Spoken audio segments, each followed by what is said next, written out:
I'm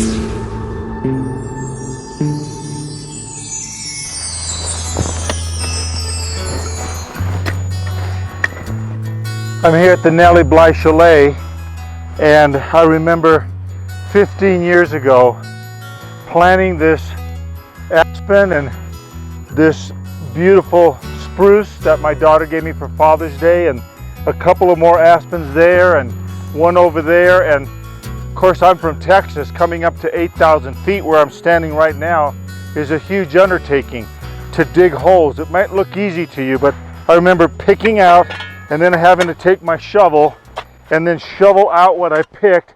It took me days.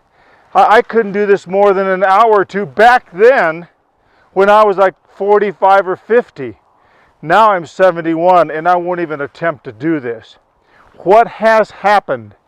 My talk is called, Are You Aging or Are You Ageless?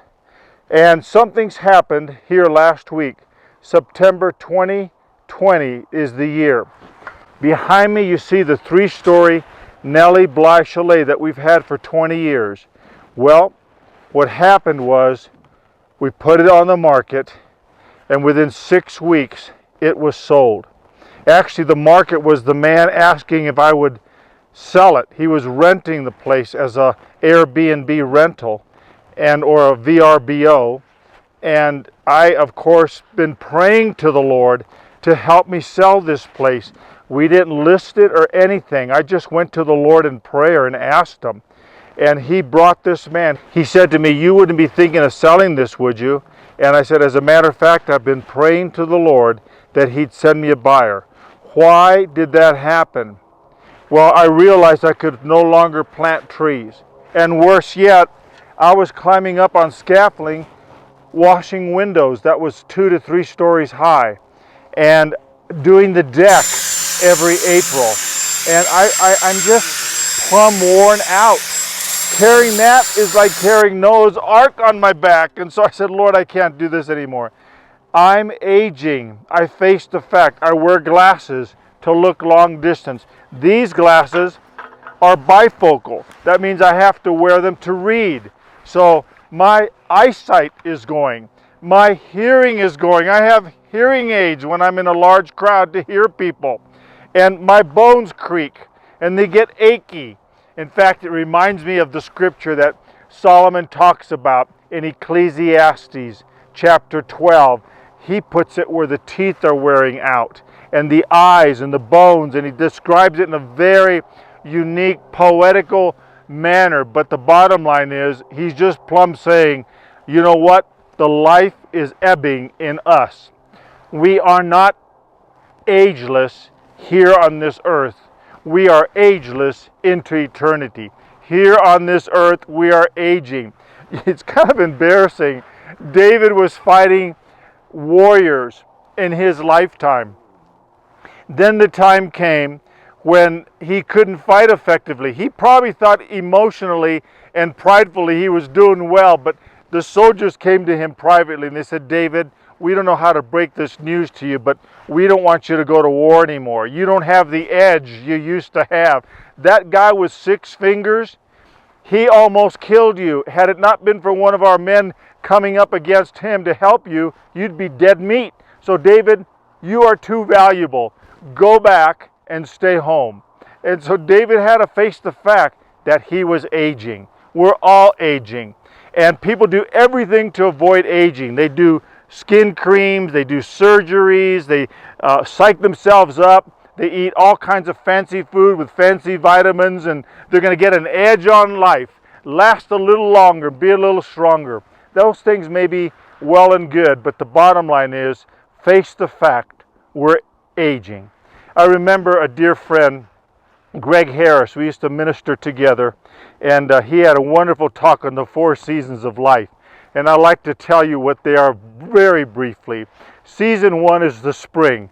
So some of you listening to me, if you're in your late teens, early 20s, you're in the spring of your life.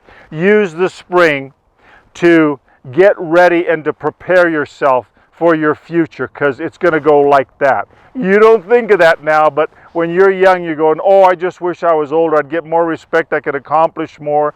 Use your spring to prepare yourself for the next season, summer. Because summer is the years where you plant and you kind of put in the harvest and you get ready for the harvest to come. But you're doing all the summer work in your strength of your youth. When I planted these trees, I still had strength. I could climb up and down. I could go on the roof and do roof repairs if that needed to be done. There was no fear climbing heights, no fear of breaking anything. I was fearless. So in your summer months, you do your fearless work. Lots of strength, lots of energy, and you go out and you accomplish your career. And then comes the fall. The fall is the years between 50 and on upwards into your 70s. I'm basically at the end of my fall years. And the fall years are you sit back because of your hard summer work, and when you go into your late 50s, 60s, quote, retirement years, you have worked so hard in the summer that you get the produce, the fall. You get to eat the fruit of your labor. It's so wonderful.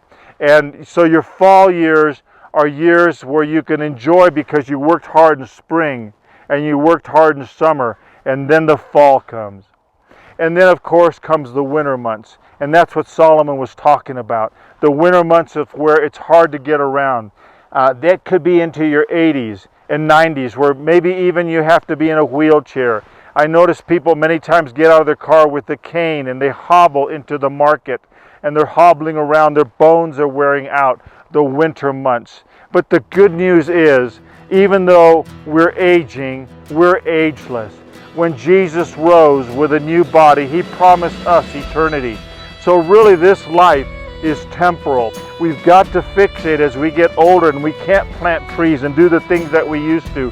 We have to sell the property that we had as a vacation family place to go, and no longer realize you can go as a family. Things change, and things you give up, you have to die to those things because you know you're looking into eternity. You are ageless. So yes, I may be aging outside. People used to see, well, in fact, even now on YouTube, they see the little bear of the 1980s when I'm in my 30s and 40s, and then they see the little bear now and they go, "Wow, little bear, you've aged." Absolutely, I'm not the little bear that you can see today in YouTube. That was me 30 years ago. In fact, I joke with people, "Oh, that's my younger brother." No, that's Little Bear when he was young and full of energy and traveled and was abounding with strength, going through all 50 states, 11 countries, working 7 days a week, non-stop. It was just fast-paced. But the Little Bear today has to do these drone bear pauses. Just slow down, pace myself, do devotions. I can still minister to the Lord, but my eyes are set on heaven. The pearly gates are much closer than they were before. Why? Like you, I trust. We've trusted in Jesus for our salvation and for our future hope, so that we can indeed tell people we are aging, but we are truly ageless. I leave you with this word to pause and ponder.